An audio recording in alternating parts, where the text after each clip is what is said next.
नमस्कार दोस्तों, स्वागत है आपके अपने YouTube चैनल संस्कृत अड्डा पर।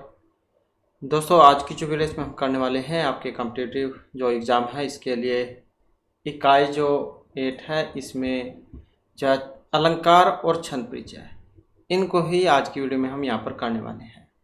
और ये आपके सभी जो एक संस्कृत के एग्ज़ाम हैं इनके लिए महत्वपूर्ण रहने वाले हैं। चाहे इसमें आपका एस्टेट का एग्ज़ाम है, असिस्टेंट प्रोफेसर वाला एग्ज़ाम है, DT+B का है, या TST PST में कोई अन्य भी आपका एग्ज़ाम है किसी अन्य राज्य में। तो क्योंकि व्याकरण में जो अलंकार छंद है ये एग्ज़ामों में जरूर पूछे जाते हैं, तो सभी यहाँ पर महत्वपूर्ण रहने वाले हैं। तो इसी को हम आज की वीडियो में करने वाले हैं। और अगर आप हमारे इनसे पहले वाली वीडियो को अगर आप देखना चाहते हैं तो इसे आप हमारे चैनल की प्लेलिस्ट में जाकर देख सकते हैं। तो इसके बाद जो आपका यहाँ पर जो सिलेबस जो है वो कंप्लीट हो जाएगा, क्योंकि ये इससे पहले जो हमने ये इनसे पहले वाली वीडियो में कंप्लीट कर लिए थे। तो इसके बाद फिर हम आपका जो एस्टेट का जो सिलेबस है इसको जो है शुरू करेंगे, क्योंकि जल्द ही आपके जो फॉर्म है वो भरने शुरू हो जाएंगे और दिसंबर में एग्ज़ाम भी है। तो फिर हम जो इसके बाद आपका एस्टेट वाला जो सिलेबस है उसको शुरू करेंगे। तो अपने जो छंद और अलंकार जो है उसको हम यहाँ पर देख लेते हैं। तो सबसे पहले आ जाता है हमारा यहाँ पर जो छंद परिचय है। छंद क्या है? आचार्य जो पिंगल मुनि है उनको छंद शास्त्र के लिए जाना जाता है, कई बार आ जाता है एग्जाम में, तो आप याद रखिएगा। तो कस्यपि काव्यस्य वांछित उपादान स गुणम दोष रहितम एवं अलंकृत शब्दार्थम मन्यते गद्यम पद्य काव्यस्य कृते एते उपादानापेक्षिताः सन्ति परंतु पद्य काव्यस्य कृते एकः अन्य उपादानमपि अनिवार्यतः अपेक्षितं मन्यते यस्य विना पद्यं काव्यं भवितुं न शक्नोति स अस्ति छन्दः। पद्य काव्ये उपरोक्त काव्य गुणानाम् अतिरिक्त मात्रा वर्ण संख्या विराम अथवा यति लयबद्धताम् इत्याद्यः आवश्यकता भवति इति छन्दनियमः। कथयते यत् स्पष्टमस्ति यत् पद्यरचनायै कृते छन्दशास्त्रस्य वर्णमात्रा इत्यादि विषयकनियमानां पालनम् अति आवश्यकं वर्तते। छन्दशास्त्रस्य आचार्येषु आचार्य पिंगलस्य नाम सर्वप्रथम गण्यते। छन्दशास्त्रस्य सर्वप्रथम ग्रंथ आचार्य पिंगल कृत छंद सूत्रम प्राप्यते। तो ये आचार्य जो पिंगल हैं इनका है छन्दशास्त्र छंद सूत्र। और ये जितने भी छंद हैं, क्योंकि यहाँ पर तो हम इनको संस्कृत में पढ़ेंगे, इनको अगर आप हिंदी में पढ़ना चाहते हैं तो ये आपको हमारी पुराने वाली वीडियो में मिलेंगे, या फिर जो आप आगे जो आपका स्टेट का जो एग्ज़ाम होगा तो उसमें भी फिर हम हिंदी वाले करेंगे, या फिर जहाँ संस्कृत वाले देखते हैं।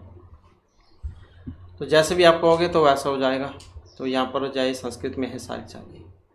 सबसे पहले जो हमारा आर्य जो छंद है ये आ जाता है।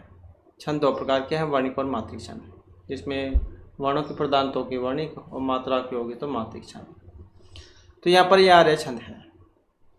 इसके लक्षण आ जाता है एग्जाम में। यस्य प्रथम पादे द्वादश मात्रा तथा तृतीय अपि। प्रथम पादे और तृतीय पादे द्वादश मात्रा, अष्टादश द्वितीय 18 मतलब द्वितीय में, चतुर्थ के पंचदश स आर्य। तो ये आर्य छंद है। इसका जो प्रथम और जो तृतीय है इसमें कितने होंगे? 12 मात्राएं।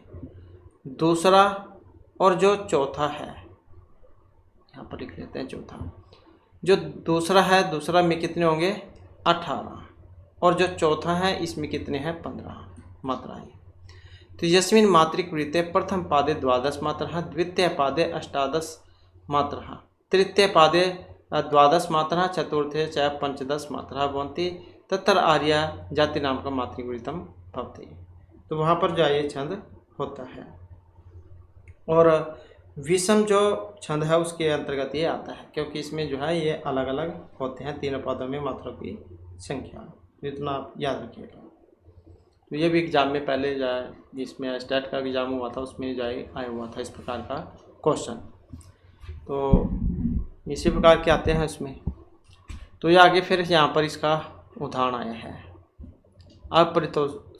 अपरितोषाद विदुषाम न साधुमन्य प्रयोग ज्ञानम बलवदपि शिक्षितराम आत्मन्य प्रत्यम चेत है।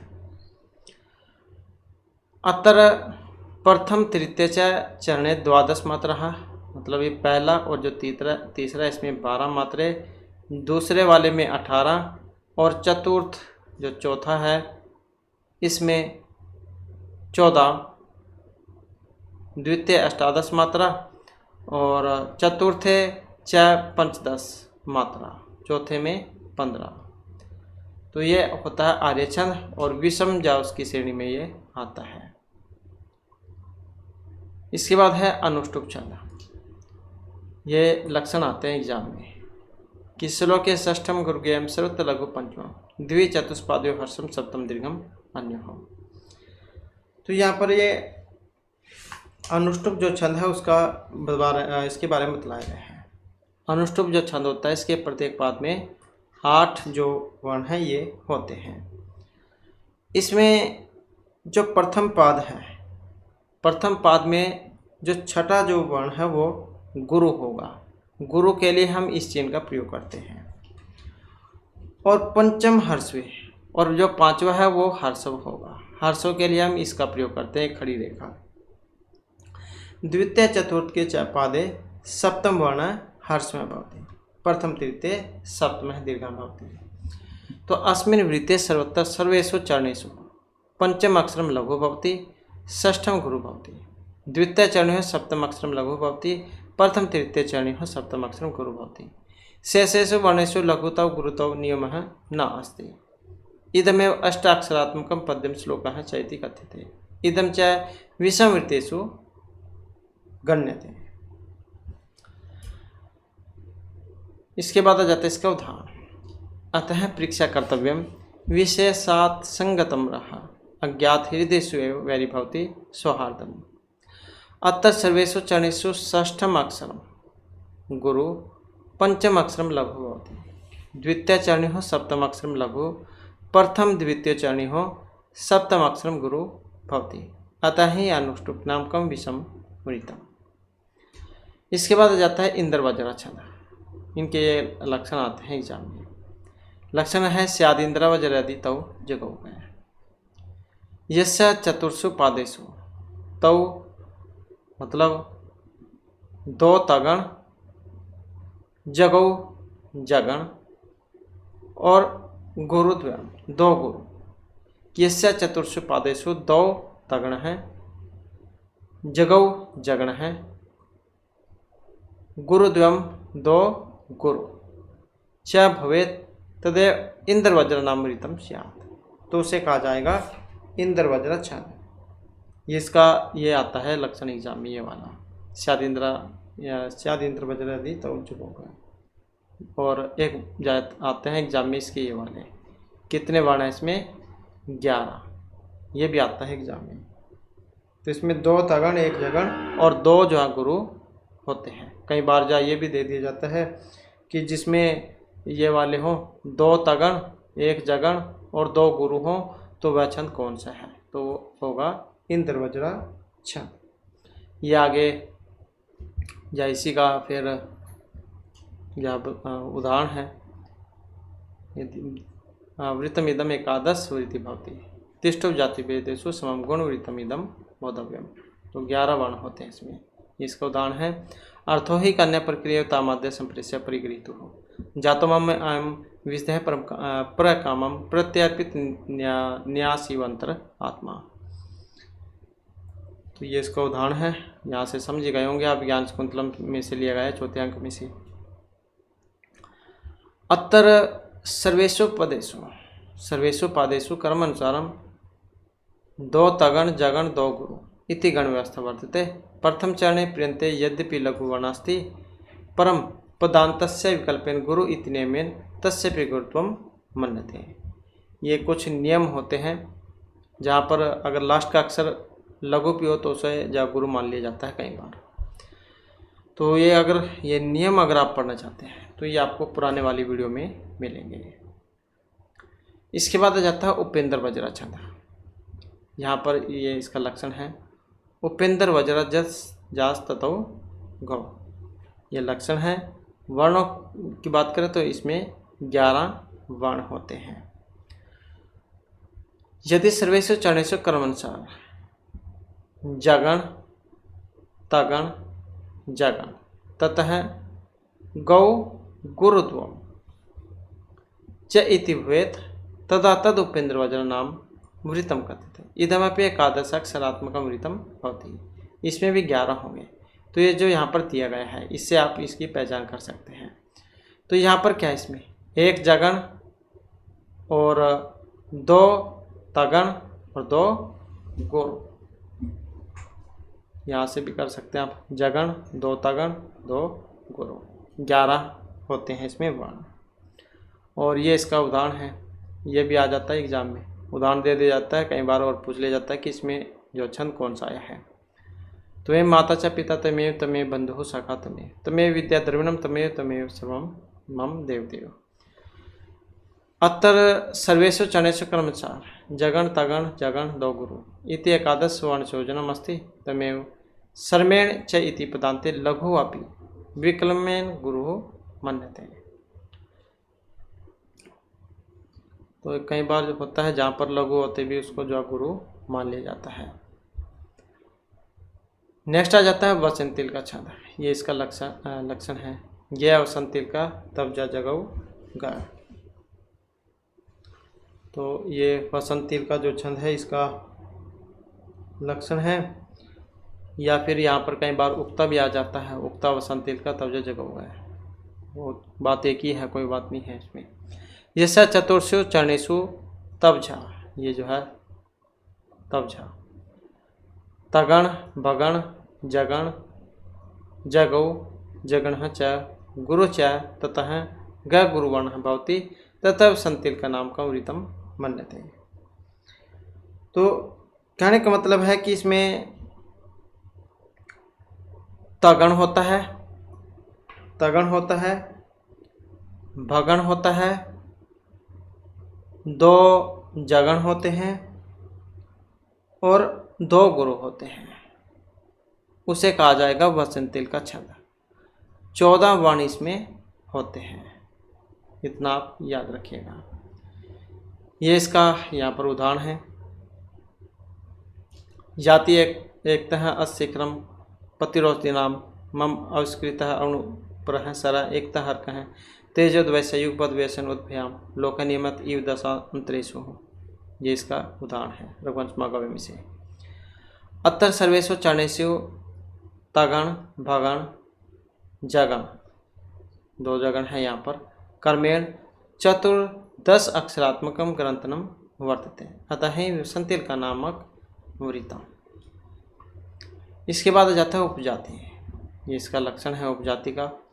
और जो उपजाति जो होता है इंद्रवज्रा और उपेंद्र वज्रा, इन दोनों को मिलाकर बनता है उपजाति छंद। इनका मिश्रण है।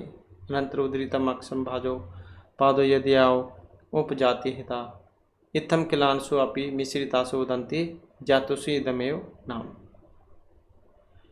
यदियो यस्य वृत्तस्य संबंधिनो पादो अनंतरम प्राके उद्धृते हो इंद्रवज्र उपेंद्र वज्र हो लक्षम भाजो गण है वर्ण चिन्ह है बाजो सियाता ता उपजातेति नामकानि वृतानि भवन्ति। इत्थमे प्रकारेण अन्यासु इतरासु अपि मिश्रितासु समगणवृत्तेषु इदमेव नाम उपजाति इति नाम वृतम वदन्ति बुधा कथयन्ति। ये फिर आगे इसका उदाहरण है। समय प्रधानेषु तपध्वनेषु गुणम ही दात्मकम अस्ति तेज है स्पर्श अनुकूल भी चंद्रक्रांता स्वे तेज अभिवाद वमंती। अतर प्रथम चरणे उपेंद्र वज्रा, ये जो है प्रथम चरण जैसे, तो इसमें है उपेंद्र वज्रा। द्वितीय चरण में है इंद्र वज्रा, इसमें उपेंद्र वज्रा, इसमें इंद्र वज्रा। तथैव तृतीय इंद्र वज्रा और चतुर्थ चरणे उपेंद्र वज्रा वृतम अस्ति अन्य समृषेण उपजाति वृतम अस्ति। मतलब ये मिश्रण होता है। जैसे पहली लाइन में उपेंद्र वज्र छंद हो गया, दूसरे में इंद्र वज्र हो गया, फिर तीसरे में इंद्र वज्र हो गया, चौथी में उपेंद्र वज्र हो गया। तो इस प्रकार से जो है यहाँ पर ये इन दोनों का मिश्रण होता है, इंद्र वज्र और उपेंद्र वज्र का।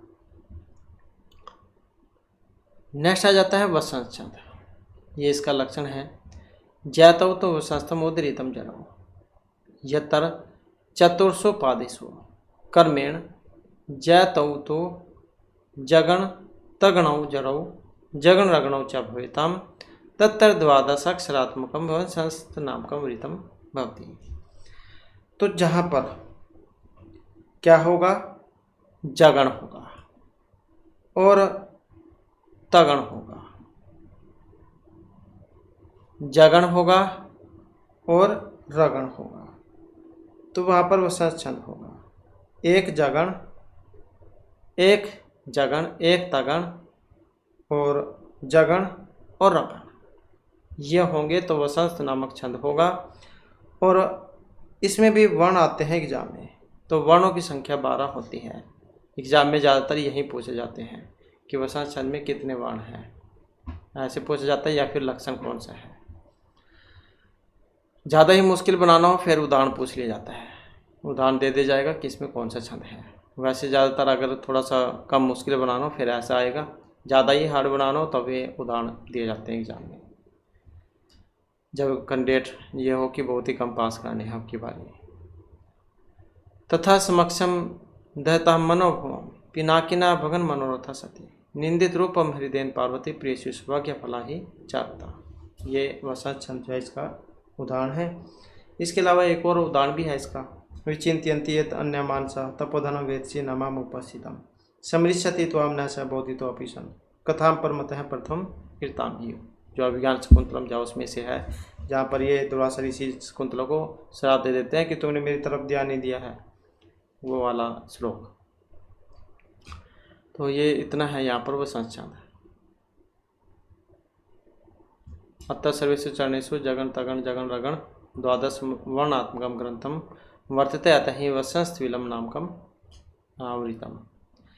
नेक्स्ट में आ जाता है द्वैत विलंबित छंद, ये इसका लक्षण है। द्वैत विलंबितम आह नभौ भरो यस्य चतुर्षु चरणेषु, जैसे ऊपर 4 लाइनें हैं, जैसे ये है यहाँ पर 1 2 3 4। यस्य चतुर्षु चरणेषु नभौ नगण भगण भरौ भगण रगण भवेत तत्र द्वैत विलंबितम नामकम वृत्तं भवति। और वर्णों की बात करें तो इसमें भी 12 ही वर्ण होते हैं। द्वैत विलंबितम आह नभौ भरौ, एक नगण एक नगण 2 भगण और 1 रगण इसमें होता है। 1 नगण 2 भगण रगण, यहाँ से आप वैसे नहीं याद पता लगता है तो यहाँ से आप याद कर सकते हैं। 1 नगण है, 2 भगण है और रगण है, तो उसको कहा जाएगा द्वैत विलंबित छंद। आगे फिर इसका यहाँ पर ये उदाहरण है। न प्लस वनम पुरः सपुट प्राग प्राग पंकजम मृदुल तांत में लोकित सुरभि सुरभि मनो सुमन भाई, जो यमक अलंकार है उसमें आता है। अतः सर्वेषु चरणेषु नगण भगण रगण कर्मेण भवति अतः ही द्वैत विलंबितम नामकम वृत्तम। और इसके अलावा इसका एक और उदाहरण भी है। द्रुत गति पुरुष है धन भाजम भवति मंद गति च सुखोचित है द्रुत विलंबिता खले न गति निरप है सकल राज्य सुखम प्रियम सुनोते। नेक्स्ट आ जाता है शालिनी छंद, ये इसका लक्षण है शालिनी छंद का। मातौ गौ 6 शालिनी चेत शालिनी वेद लोकई, तो ये शालिनी जो छंद है इसका लक्षण है। यस्य चतुर्षु पादेषु मातौ भगणात् परम तौ अर्थात तगण तगण तगण 2 तगण गौ गुरुच च गुरुत्वम 2 गुरु चेत भवेत् तदेव शालिनी नामक वृत्तं भवति। अत्र वेद लोकै चतुर्भि सप्तभि च वर्णयति भवति। तो इसमें कौन से पे होगी? वेद लोकै, इसमें तो होगी चौथे स्थान पर यति, और सप्तभि वर्णय वेद और लोकई, चौथे और सातवें स्थान पर इसमें क्या है, यति होगी। ये भी एग्जाम में क्वेश्चन पूछ जाता है। जैसे वेद और लोकई, ये हैं कौन से स्थान पर यति है इनमें, तो चौथे और सातवें स्थान पर यति इसमें होगी। म तो गौ चेत शालिनी वेद लोकई। नेक्स्ट आ जाता है ये इसका उदाहरण। सा आनंदित स्वानी भाग्यानि बालाः बहुत क्षेपम क्रंदितम च प्रवृत्ता स्त्री संस्थानम च अपि तीर्थ माराद उत्थित अपि ये एनम ज्योतिष एकम जगाम। ये इस प्रकार का कुछ यहाँ पर इसका उदाहरण है। अतः सर्वेषु पादेषु मगण दो तगण कर्मेण भवति अतः ही शालीन नामकम वृतम। तो इतना आप याद रखेगा। मगण दो तगण दो गुरु, तो ये वाला है दो गुरु हो। माँ तौ कौ चेत शालिनी वेद लोके, ये इसका लक्षण है। इसके बाद है मालिनी। मालिनी जो छंद है इसका ये लक्षण रहेगा। नन में ये मालिनी भोगी लोकई, भोगी लोकई। यस्य चतुर्षु पादेषु न में युता नग्न है नग्न है मग्न है यग्न है यग्न है च इति कर्मेण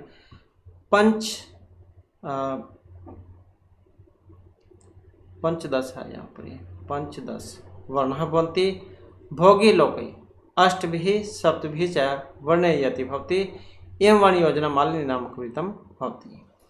तो इसमें क्या है, 15 जो है इसमें वर्ण होंगे। नन में ययुत मालिनी भोगी लोकई, ये जो भोगी है और लोकई है, ये भी एग्जाम में आता है कि भोगई में कौन सा है, लोकई में कौन से है। तो ये जो भोगई जो है, भोगई में कौन से स्थान पर यति है, 8वें स्थान पर, और जो लोकई है इसमें है 7वें स्थान पर, इसमें है 7वें स्थान पर। इन दोनों को मिलाकर 15 जो वर्ण हैं इसमें ये होते हैं। और ये एग्जाम में कई बार क्या है, ये उल्टा भी दिया गया है। जैसे यहाँ पर तो 8 और 7 है इनका योग, कई बार क्या है 7 पहले दे देंगे और 8 बाद में दे देंगे। इस प्रकार भी उलझाने के लिए जो एग्जाम में आया हुआ है पहले। तो इसका सही योग जो है भोगी में 8 और लोकई में 7 ये वर्ण होते हैं, तो टोटल 15 होते हैं। और ये इतना आप याद रखिएगा इसका। और इसमें जो वर्ण हैं क्या होंगे, 2 नगण होंगे, इसमें 1 मगण होगा और 2 यगण होंगे। 2 नगण 1 मगण 2 यगण इसमें होते हैं। ये इसका लक्षण है। नन में युते मालिनी भोगी लोकई, टोटल 15 हैं, भोगे में 8 और लोकई में 7वें स्थान पर यति होगी। आगे फिर ये इसका यहाँ पर उदाहरण है। तव कुसुम सर्त्वम शीतरश्मि तव इंदः इदम अयथार्थम दृश्यते मदविधेषु विसृजति हिम गर्भे अग्निम इंदुमुखे त्वमपि कुसुमबाणान् वज्रचारी करोसि। अत्र चतुर्षु पादेषु नन में यय गणानां योजनया अष्टभिः सप्तभिः यति नियमेन मालिनी वृत्तम भवति। और इसका एक और उदाहरण भी है।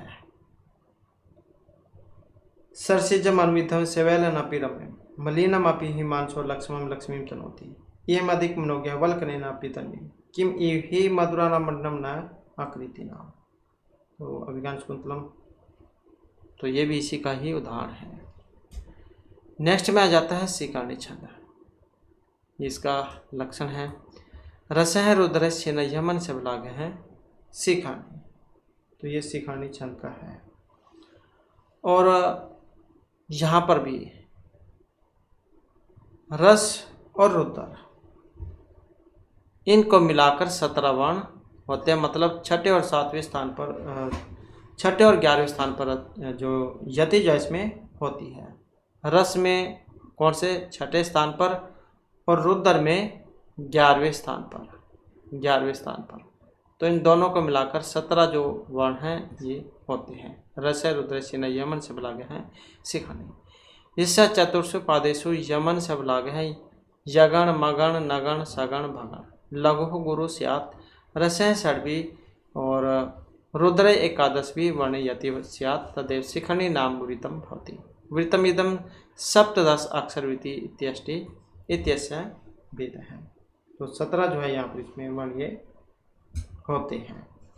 और वैसे ही यहाँ पर यगण मगण नगण सगण और भगण लघु और गुरु लघु गुरु यगण मगण नगण सगण भगण लघु गुरु ये होते हैं। इसमें 17 वर्ण है। रस में छठे पर और रुद्र में 11वें स्थान पर यति होगी। आगे फिर इसी का यहाँ पर ये उदाहरण है। करे श्लाघ्य त्याग है शीर्षे गुरुत्पाद प्रणीता मुख्य सत्यवाणी तो ये वाला है इसमें। और इसके अलावा इसका जो एक और उदाहरण भी है यदालोके सूक्ष्म रजति सहसा तद विपुलता यद अर्थे विच्छिन्नम भवति कृत्संधानम इव तत् प्रकृत्या यद वक्रम तदपि समरेखम नयनः मे दूरम किंचित क्षणमपि न पार्श्वे रथ जवात। यह भी इसी का ही उदाहरण है। यहाँ पर क्या है अतर प्रत्येकस्मिन् चरणे यगण मगण नगण सगण सभण भगण लघु गुरु चैक वर्ण क्रमेण वर्तते और षड्वी एकादश भी वर्ण अस्थिति शिखंडी नाम वृतम। तो इसमें ये यति होती है। इसके बाद है नेक्स्ट हमारा नेक्स्ट में आ जाता है मंदक्रांता। मंदक्रांता ये जो मेघदूत जो है महर्षि कालिदास ने जो लिखी थी खंडकाव्य में जो आती है पूर्व और उत्तर में जो बटी हुई है तो उसमें सारे में क्या है मंदक्रांता छंद है। और 17 इसमें वर्ण होते हैं। ये इसका लक्षण रहेगा। मंदक्रांता बुद्धि रस ने गम्यर्भो न तुतात गुरुचेत ये भी है इसका। और एक ये भी है मंदक्रांता जल्दी षड गम्यर्भो न तुतात गुरु चेत। एक ये वाला है मंदक्रांता बुद्धि रस गम्यर्भो भनवतो ग युगम। तो यहाँ पर जो है इसमें अंबुधि जो है और अंबुधि आ जाए या फिर जल्दी आ जाए बात एक ही है जल्दी। और ये अंगई है इसमें।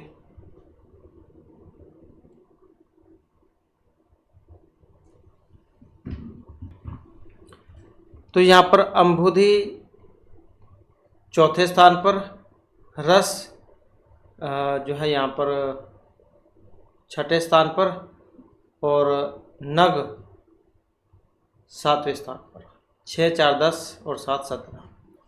तो 17 वर्ण हो जाते हैं। यस्य चतुर्षु चरणेषु क्रम से मगण भगण नगण दो तगण दो गुरु ये हो वहाँ पर मंदक्रांता नाम छंद होगा। और इसमें अंबुधि चौथे रस छठे और जो नग है इसमें 7वें स्थान पर यति होगी। तो ये एग्जाम में पूछे जाते हैं। ये वाली भी पूछ जाती है ये भी आ जाती है। टोटल संख्या भी कई बार आ जाती है और जो लक्षण है ये भी आ जाता है। आगे फिर जो है यहाँ पर इसका जो है ये उदाहरण दिया गया है। शांताकारम भुजग शयनम पदम नाभम सुरेशम विश्वाधारम गगन सदृशम मेघवर्णम शुभांकम लक्ष्मीकांतम कमल नयनम योग्य भी ध्यान गम्यम इन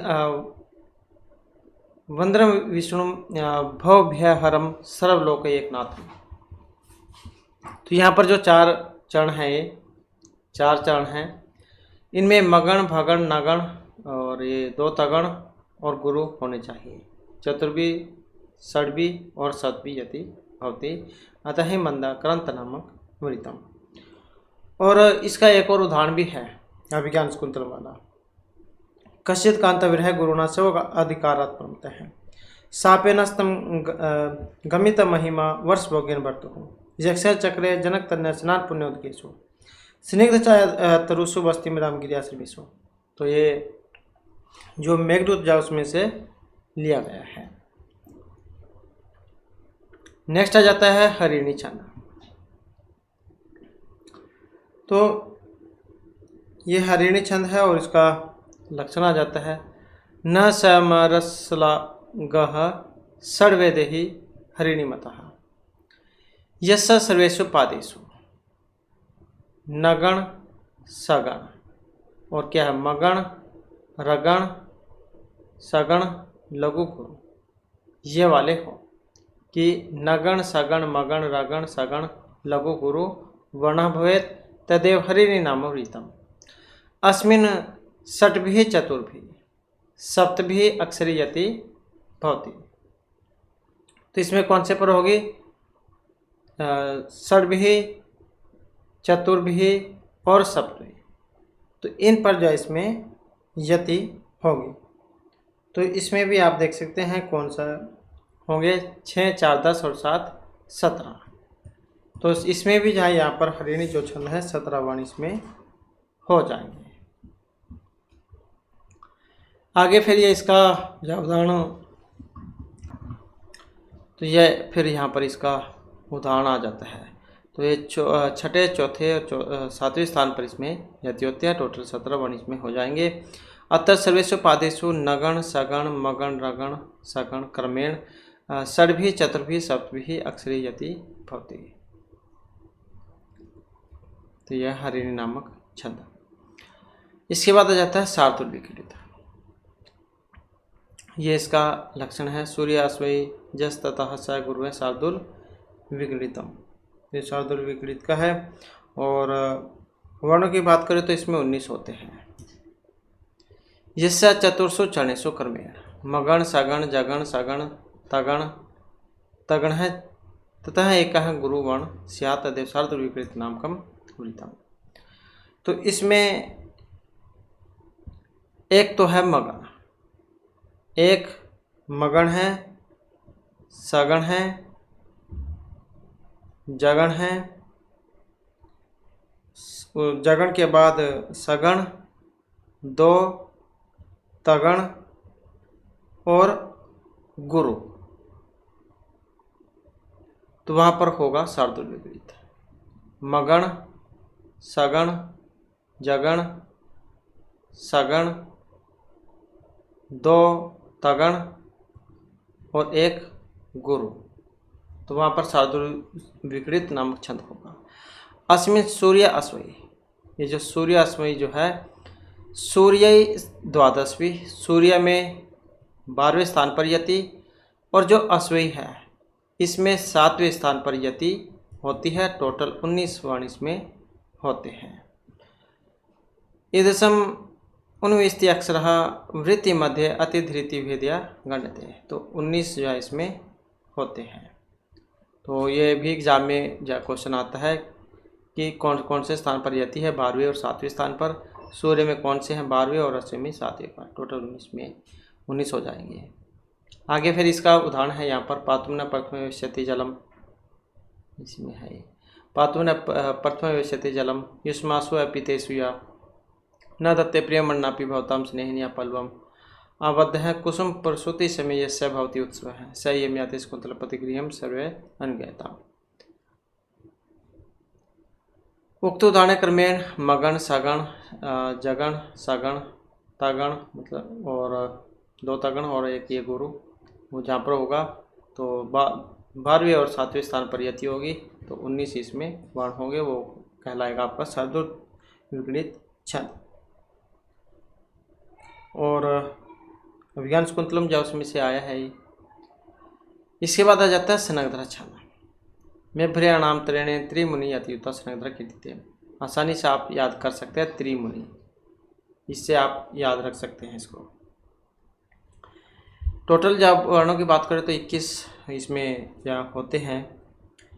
और इसमें अगर हम देखें तो मगण रगण भगण नगण और 3 यगण होते हैं इसमें।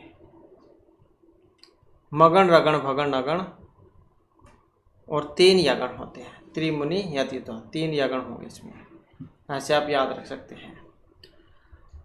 यस्य वृत्तस्य सर्वेषु चरणेषु क्रमेण मगण रगण भगण नगण और यगण है त्रयं होंगे, 3 यगण होंगे, 3 यगण। त्रिमुनि यतियुता 3 मुनि, 7 7 7, तो 7 या 21, इसमें हो गए, मतलब 21 वाण हो गए। 7वें प्रजाति है 3 मुनि।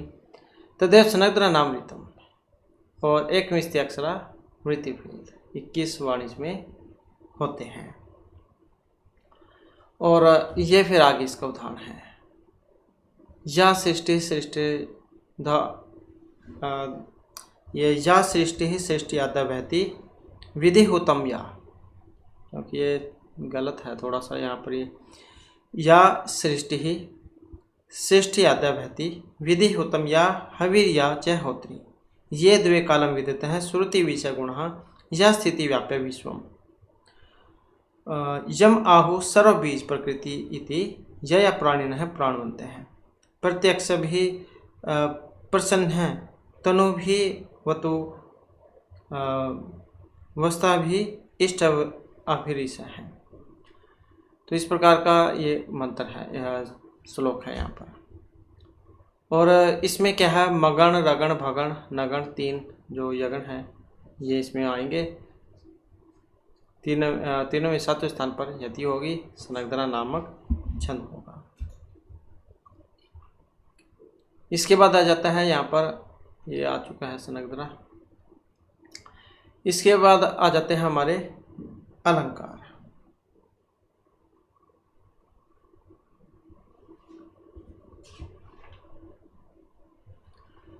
अलंकृते अनेनिति अलंकार है, अर्थात अलंकार साध उत्सर्जनत्वे सती शोभा सत्य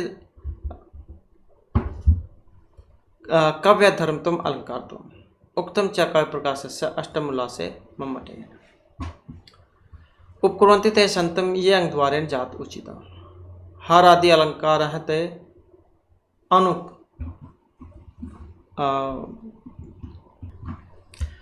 तो उपकुर्वन्ति ते संतम ये अंग द्वारेण जात उचितम। हार आदि वद अलंकार है ते अनुप्रास उपमाद्य है, यहाँ पर कुछ मिसेस है, अनुप्रास उपमाद्य होंगे। कि अलंकृत अनेनिति अलंकार है, तार्थ अलंकार रस आदि उत्सर्जनत्वे सती शोभासित शासित काव्य धर्म तुम अलंकार तुम उक्तम च काव्य प्रकाश से अष्टम लास्य मटेन उपकुर्वन्ति ते संतम यंग द्वारेण ये अंग द्वारेण जातोचित। हर आदिवद अलंकार है ते अनुप्रास उपमा आद्य है, यथा हर आद्य है। कंठादि अंगा नाम आत्मन च अतिशय अधान द्वारेण उपकार कहा, तथैव सब द्वारेण ये धर्म कदाचित अंगिनम रसम उपकुर्वन्ति ते अनुप्रास उपमाद्य अलंकार पदेन उच्यते। कवे शब्दार्थारेण रस आदि रूप कारकत्वम एव तत्तेषाम मुख्यम प्रयोजनम। कि जैसे हार आदि जो होते हैं ये गले की शोभा को बढ़ाते हैं, इसी प्रकार से काव्य में जो अलंकार होते हैं, ये जो अलंकार होते हैं ये काव्य की शोभा को बढ़ाते हैं।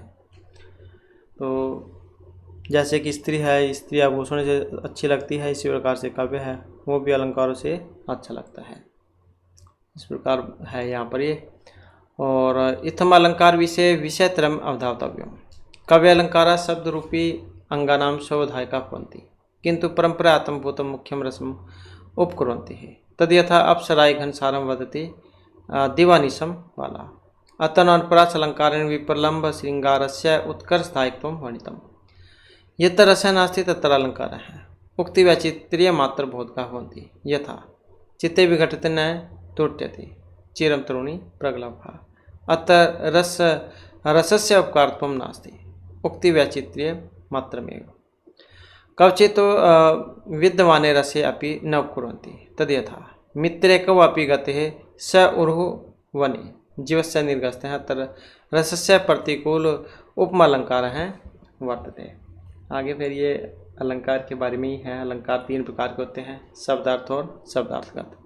शब्दगत जैसे यमक अनुप्रास आदि हो गए, अर्थगत उपमा रूपक आदि हो गए, और शब्दार्थगत जैसे पुनरुक्तिवद आभास ये वाले हो गए।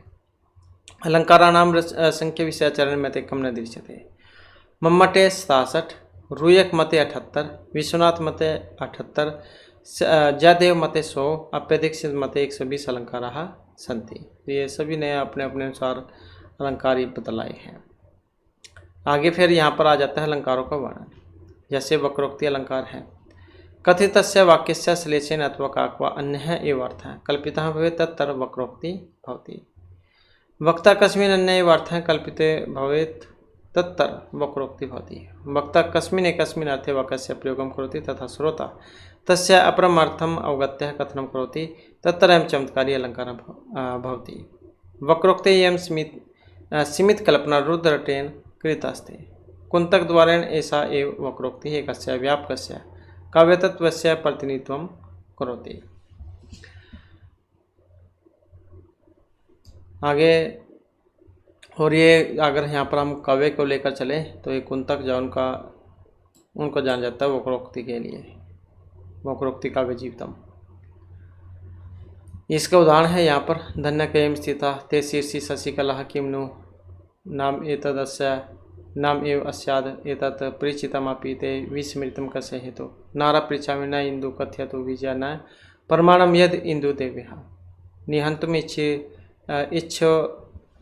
इच्छोरिति इति सुरसरितं साठ्यं व्याद विभव। इसके बाद आ जाता है यहाँ पर अनुप्रास अलंकार। ये इसका लक्षण है, ये आते हैं एग्जाम में। वर्ण साम्यम अनुप्रास है। वर्णानाम साम्यम अनुप्रास अलंकार उच्यते। वर्ण साम्यम स्वर एव सादृश्यापि व्यंजन सादृश्यम। तो ये भी लाइन एग्जाम में कई बार आ चुकी है, जहाँ पर ये वर्णों की समानता हो वहाँ पर होगा अनुप्रास अलंकार। अनुप्रास है रस आदि अनुगत है, प्रकृष्ट न्यास है, अर्थात रस आदि अनुकूल वर्णानाम सन्निवेश है। अब इसके भी कई आगे भेद भी हैं, जैसे छेक अनुप्रास है, स अनेकस्य सकृत पूर्व है, अनेक वर्णानाम एक वारम साम्यम भवति तद यथा ततः अरुण परिस्पंद है मंदीकृत वपुः शशि। अत्तर स्पंद मंद काम कामिनी गंड पांडु इत्यादि नाम अनेक वर्णानाम एकधा आवृत्ति ही भवति।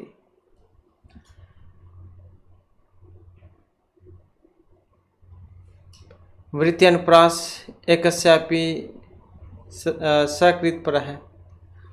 अत्तर एक वर्णस्य अनेक वर्णानाम वा अनेकतः आवृत्ति ही भवति तद्यथा।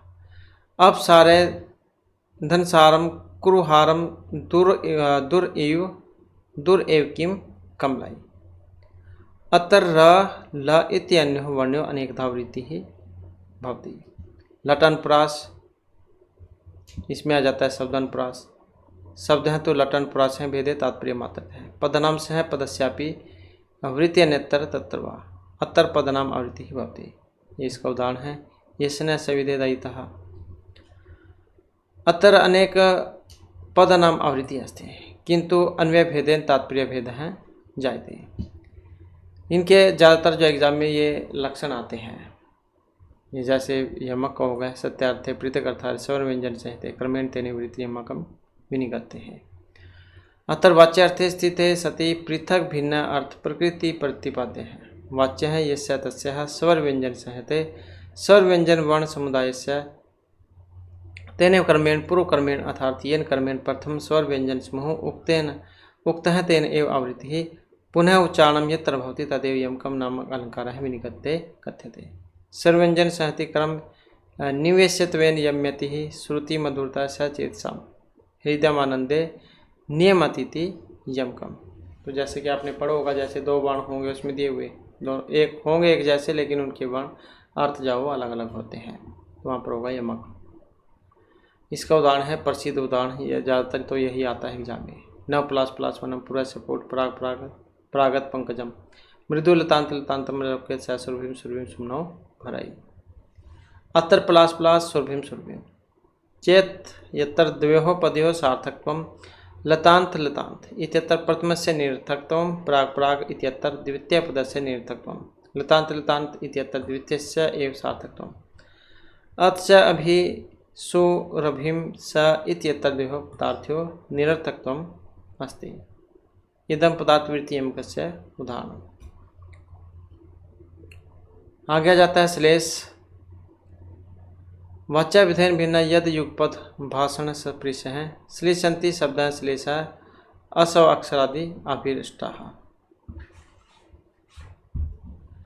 अर्थभेदेन पृथक पृथक शब्द, जैसे एक शब्द होगा लेकिन उसके अर्थ बहुत सारे होंगे तो वहाँ पर होगा श्लेष अलंकार। अर्थभेदेन पृथक पृथक शब्द युगपत उच्चारण विषयत्वात् श्लेष्ठ प्रतीयन्ते तदेव श्लेष अलंकार है। श्लेष अलंकार से मुख्यतः सब श्लेष हैं। अर्थश्लेष च नाम दो भेदो संपत्ति है। तो ये दो भेद हैं इसके। सब श्लेष हैं। सब श्लेष भी पुनः सभंग अभंग भेदेन त्रय प्रकार हैं भवति। ये सभंग श्लेष जा इसका उदाहरण है। पृथुकातर स्वर पात्रम भूषितानि निशेष परिजनम देव है। विलसत किरणगणम संप्रति समायुहो सदनम।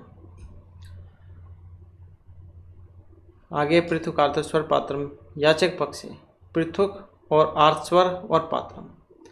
पृथुक का नाम बाला नाम अंतः स्वर से कोणकरंद्र से पात्रम गृहम। राज्य पक्ष से पृथु प्लस कार्तस्वर और पात्रम।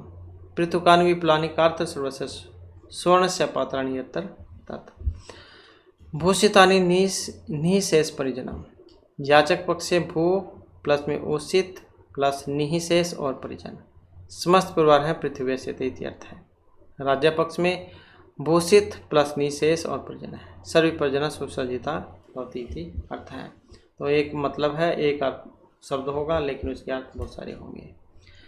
इसके बाद है विलसत गृणुघैनम। याचक पक्ष से विलेह सिदंती इति विलत्स्कः मुस्कः तेसेम रेणुभिः धूलभिः व्याप्तम। राज्य पक्ष से विसंतिभिः करेणुभिः हस्तिनिभिः गहनम व्याप्तम। इतमत्तर पद श्लेष अलंकार है। अभंग श्लेष है। भेद भावात् प्रकृत्या भेदापि नवमा भेद है। यह असकृत पर गोत्राणाम विविध इंद्र है स राजते। अत्तर पर गोत्र आदि शब्द अनेक अर्थ का।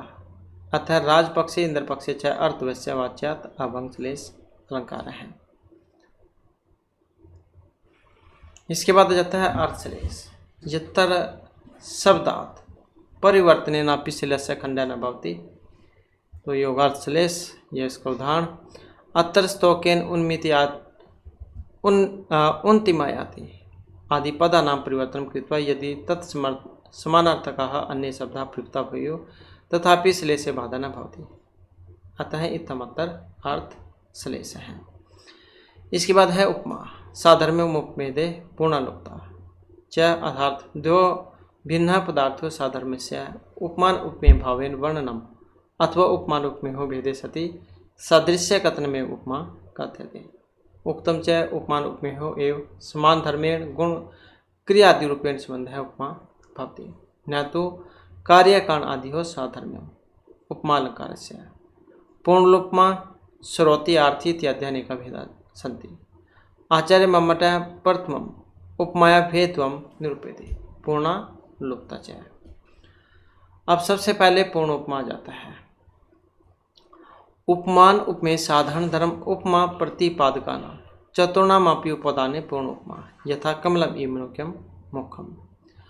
उपमान क्या है? द्वयो सदृश पदार्थों उत्कृष्ट गुणवान उपमान है यथा कमलम।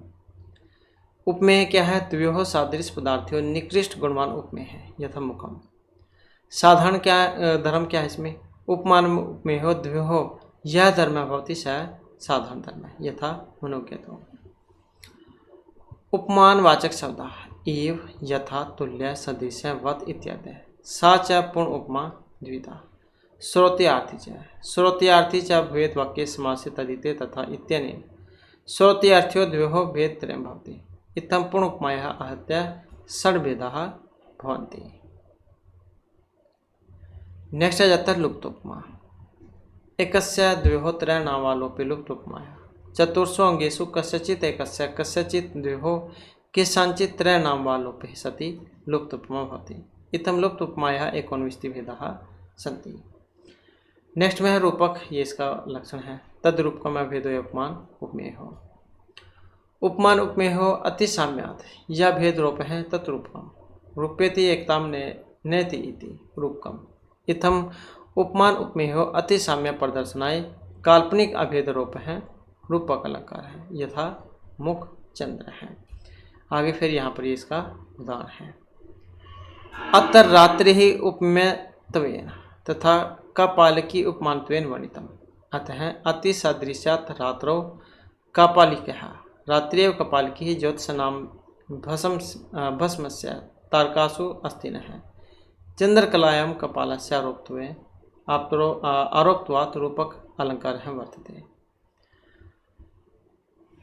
नेक्स्ट में जाता है उपमा और रूपक के भेद। उपमा रूपक दो अपि सदृश्य मूलक अलंकारों हैं तथापि सन्ति केचन भेदाः साधर्म्यम् उपमा भेदे इति लक्षणेन उपमानुपमेयो भेदे सति साधर्म्यम् भवति तद्रूपकम् अभेदः य उपमानुपमेः इत्यनेन उपमे मुख्ये उपमानस्य चंद्रकस्य आरोपः क्रियते। उपमाया साधर्म्यं वाच्यगतं भवति रूपके साधर्म्यं व्यगतं भवति। उपमायाम् उपमेयस्य परमुख्यं भवति रूपके उपमानस्य महत्वं भवति। उपमायाम् उपमेयोः भेदः भवति यथा चंद्रवत् मुखम रूपके उपमानुपमेयोः अभेद प्रीतिः भवति यथा मुखम चंद्र है। इसके बाद है उत्प्रेक्ष अलंकार। संभावनम उत्प्रेक्षा प्रकृतस्य स्मेयात् प्रकृतस्य अर्थात उपमेयस्य स्मेन अर्थात उपमानेन संभावनम उत्कट कोटि संदेह है अतः उपमेयस्य उपमानेन च तदात्मेन उत्कोटि संदेह भवति स उत्प्रेक्ष अलंकार इति उच्यते सा च उत्प्रेक्षा हेतुफल स्वरूप संभावना भेदात बहु प्रकार। तो जहाँ पर ये शंका जो होती है संदेह उसमें लगता है ये उत्प्रेक्षा।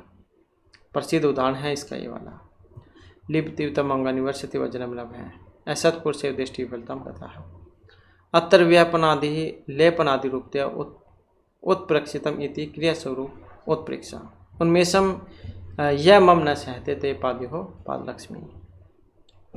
अत्र उपमेयता स्वभाव की पाद स्वभाव उपमान भूत है यथोक्तम हर्ष हेतुक पाद पतनम विषय भूत अफस्वत्वेन स्वभाविता इति हेतु उत्प्रेक्षा।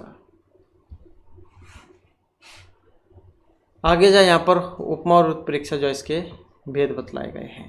साधर्म्यम उपमा भेदेति लक्षणेन उपमा रूपमेव भेदे सति साधर्म्यम भवति संभावनम उत्प्रेक्षा प्रकृतस्य स्मेयात् उत्प्रेक्षा अलंकार इति उच्यते। उपमा साधर्म्य मूल का अलंकार है परंतु उत्प्रेक्षा अध्यवसाय मूल का है अलंकार भवति। उपमायाम उपमेयस्य उपमानस्य तुलना क्रियते उत्प्रेक्षायाम उपमानस्य संभावना क्रियते। उपमायाम उपमान उपमेयो निश्चयात्मकं ज्ञानं भवति परंतु उत्प्रेक्षायाम संशयात्मकं ज्ञानं भवति। जैसे यहाँ पर इसके उदाहरण है वत यथा तुल्य सह इति उपमावाचक शब्द नाम प्रयोग है मन्ये संख्ये ध्रुवम आदि उत्प्रेक्षा वाचक शब्द नाम प्रयोग है भवति। उपमा अलंकार ई शब्द से प्रयोग है संज्ञा शब्द से भवति यथा वागर्थी उत्प्रेक्षा अलंकार क्रियापद से प्रयोग है भवति यथा लिंप तीव। इसके बाद फिर यहाँ पर समासोक्ति जो अलंकार है ये आ जाता है। परोक्ति भेद के श्लिष्टे समासोक्ति अर्थात श्लेष युक्त विशेषण अप्रकृत से कथनम समासेन संक्षेपेण उक्ति ही समासोक्ति अलंकार विधीयते। आगे फिर इसका ये उदाहरण है लब्ध्वा तव भावस्पर्शम यश कप्योल्लास है जय लक्ष्मी ही तव विरह न खलु ज्वला दुर्बला ननुसा। नेक्स्ट में आ जाता है अपनोति अलंकार। प्रकृतम यत् निषिध्य अन्य साध्यते सातव अपनोति अर्थात प्रकृतम उपमेयम निषेधे यत्र अन्यस्य उपमानस्य सिद्धि क्रियते तत्र अपनोति अलंकार है। उपमेय सत्यम कृत्वा उपमानम सत्यतया यत् स्थाप्यते सातो अपनोति ही। आगे फिर आ जाता है साध्य अपनोति यस्य प्रकृतस्य निषेधा शब्देन क्रियते ये इसका उदाहरण है। नेक्स्ट में आ जाता है आर्थी अपनोति यत्र प्रकृतस्य निषेधः अर्थतः भवति ये फिर इसका उदाहरण है वतः सकी कियते तत्पस्य वर समरस्य। नेक्स्ट में जाता है निर्दर्शन अलंकार। निर्दर्शन वन वस्तु संबंध उपमा परिकल्प है वेरी इंपॉर्टेंट है ये वाले अर्थात यत्र अनुपदमान अवस्तु संबंध है उपमायां पर्यवस्थि ही होती तत्र निर्दर्शन अलंकार है। यदा वाक्यार्थ्यो पदार्थ्यो व परस्परम अन्वयबोधः न भवति तदा अन्वयबोधाय तयोः द्वयोः वाक्योः यत्र उपमान उपमेय भावस्य परिकल्पना क्रियते तत्र निर्दर्शन अलंकार भवति। आगे फिर जैसे निदर्शन दो है इसके वेद आगे वाक्यार्थ और पदार्थ निदर्शना ये उदाहरण है इसका वेरी इंपॉर्टेंट। कव सूर्य प्रभव वंश कव चाल पीछमति तिथिर्ष दुस्त्र महाद उड़ुपेनास्मि सागरम। इसके बाद आ जाता है अर्थांतर न्यास अलंकार। इसका लक्षण है सामान्य में अवशेषो वा तद अन्य समर्थे यह तो स अर्थांतर न्यास साधर्म्येण अनित्रेण वा। यतर सामान्य विशेषण वा सामान्य समर्थते यतर अर्थांतर न्यास अलंकार भवति। ये फिर आगे इसका उदाहरण आ जाता है। और अर्थांतर जो न्यास है इसके भी आगे फिर दो भेद हो जाते हैं, साधर्म और वैधर्म के भेद से। साधर्म जय विशेषण सामान्य से समर्थनम, सामान्य विशेष से समर्थन पदार्थ निदर्शना। और विधर्म विशेषण सामान्य से समर्थनम और सामान्य विशेष से समर्थनम। आगे फिर ये इसका उदाहरण है। नेक्स्ट में जाता है दृष्टांत अलंकार। दृष्टांत है पुनः तेषां सर्वेषां प्रतिबिंबनम। लक्षणे अस्मिन् पूर्वसूत्रात् वाक्यद्वये इति पदस्य अनुवृत्तिः भवति। एतेषां साधारणधर्मादीनां दृष्टान्तः निश्चय सतरस्य दृष्टान्तः उपमेय वाक्य उपमान वाक्य च उपमान उपमेय साधारणधर्मादीनां सर्वेषां प्रतिबिंब प्रतिबिंब भावान् दृष्टान्त अलंकार है। ये भी आ जाते हैं कई बार एग्जाम में। सच दृष्टान्त साधर्म्य विधर्म्याभ्याम द्विविधा भवति। ये आगे फिर इसका उदाहरण है। तभी दृष्टे तस्य निर्वाति मन है मन भवजवलितम आलोकी हिमांशु विक्षति कुसुम कुमुद पत्या। नेक्स्ट में आ जाता है विभावना अलंकार। क्रिया है प्रतिषेध विफल व्यक्ति विभावना। यहाँ तक आता है एग्जाम में लक्षणीय। कई बार ये लाइन दे दी जाती है और पूछ लिया जाता है कि कौन सा अलंकार का है। क्रिया प्रतिषेध विफल व्यक्ति विभावना। प्रसिद्ध कारण निषेध्यापि तत्कार्य स्वरूप फल से प्रकाशन विभावना अलंकार है। अर्थात कारण अभाव्यापि फलपति विभावना। विभाव्यति कल्प्यति कारणानंतरमिति विभावना। आगे फिर इसका उदाहरण है। और नेक्स्ट में आ जाता है विशेषोक्ति। विशेषोक्ति खंडेशु कारणेशु फलवचय है। ये भी आती है एग्जाम में यहाँ तक। ये विशेषोक्ति अलंकार का लक्षण है। प्रसिद्ध कारणेषु सत्स्वपि कार्यस्य अभाव कथनम विशेषोक्ति अलंकार है। उक्तम च मिलितेषु अपि कारणेषु कार्यस्य कथनम विशेषोक्ति। ये तीन प्रकार की है, अनुक्त निमित्त, उक्त निमित्त और अचिंत्य निमित्त।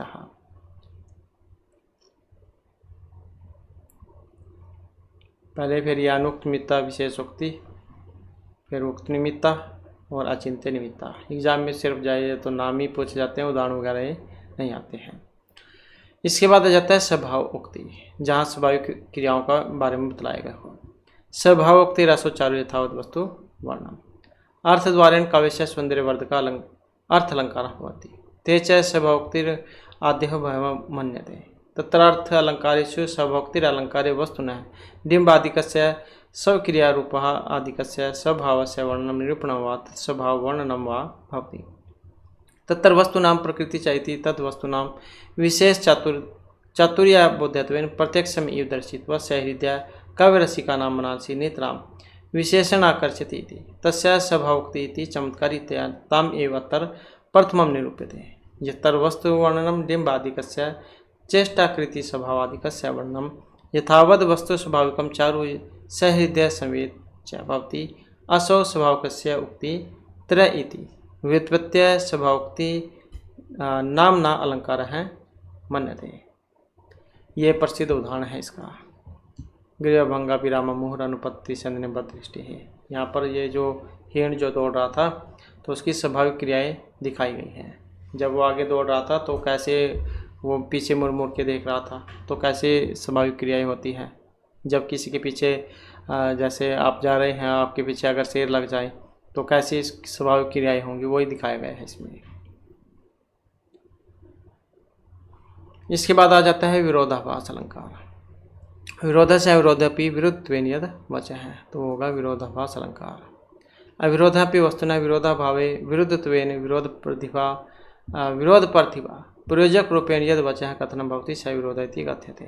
यत्र विरुद्धयोर इव धर्मयोः गुणः क्रियादि रूपयोः एक अधिकरणतया प्रतिपादन भवति तथा अव्यधिकरणो अपि व्यधिकरणतया प्रतिभान्योः धर्मयोः प्रतिपादनम् एव विरोधाभास अलंकार है कथ्यते। अमे विरोधाभास अलंकार इति उच्यते। धर्म च अत्र त्रि प्रकार गुण रूप, क्रिया रूप और द्रव्य रूप है। एवं च यत्र गुणादीनां विरुद्धत्वम् आभासनं भवति तत्र विरोधाभास अलंकार है कथ्यते। आगे इसका उदाहरण है। या जस्य गृह्यते जन्म निरेश्य हत विषय स्वतः जागरूकस्य यथार्थम वेदः गातव्य।